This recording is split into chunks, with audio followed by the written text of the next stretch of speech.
Hello guys, എത്ര പെട്ടെന്നല്ലേ 2025 പോയിട്ട് 2026 വന്നത്.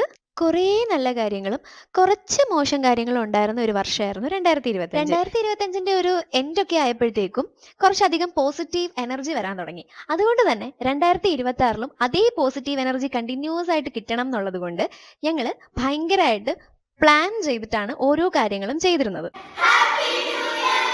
കറക്റ്റ് 12 മണിക്ക് തന്നെ അമ്മേനെ വീഡിയോ കോൾ വിളിച്ച് ന്യൂ ഇയർ വിഷ് ചെയ്തതിന് ശേഷമാണ് എൻ്റെ ന്യൂ ഇയർ സെലിബ്രേഷൻ സ്റ്റാർട്ട് ചെയ്തത്. കേക്കൊക്കെ കട്ട് ചെയ്തിട്ട് ഞങ്ങളൊരു ചെറിയ റീല് ഷൂട്ട് ചെയ്യാൻ വേണ്ടി ഇറങ്ങിയേ. കുറേ നാളായിട്ട് ഞങ്ങളിങ്ങനെ പ്ലാൻ ചെയ്യായിരുന്നു എല്ലാവരും കൂടിയിട്ട് ഒരു റീൽ എടുക്കണം എന്ന്. അത് ഇന്നാണ് സാധിച്ചത്. റീൽ ഷൂട്ടൊക്കെ കഴിഞ്ഞിട്ട് നല്ലൊരു ഉറക്കം പാസ്സാക്കിയിട്ട് ഞങ്ങൾ പോയത് ഇവിടുത്തെ മുളക് ബജിയും മുട്ട ബജിയും കഴിക്കാനാണ്. ഇത് ഞങ്ങളുടെ വീടിന് തൊട്ടടുത്ത് തന്നെ ഉള്ളൊരു കടയാണ്. പക്ഷെ ഇപ്പോഴാണ് ഇത് ഞങ്ങളുടെ കണ്ണിൽ പെട്ടത്. ഇപ്പോൾ കുറച്ച് ദിവസം കൊണ്ട് അടുപ്പിച്ച് ഞങ്ങൾ ഇവിടെ ഫുഡ് കഴിക്കാൻ വരാറുണ്ട്. വേറൊന്നുമല്ല, ഇവിടുത്തെ ആംബിയൻസ് ആണ് ഏറ്റവും അട്രാക്റ്റീവ്. വൈകിട്ട് നല്ല കാറ്റൊക്കെ കൊണ്ട് നല്ലൊരു ആംബിയൻസിലിരുന്ന് നമുക്ക് ചായ കുടിക്കാം. അതാണ് ഇവിടുത്തെ ഏറ്റവും വലിയ ഹൈലൈറ്റ്.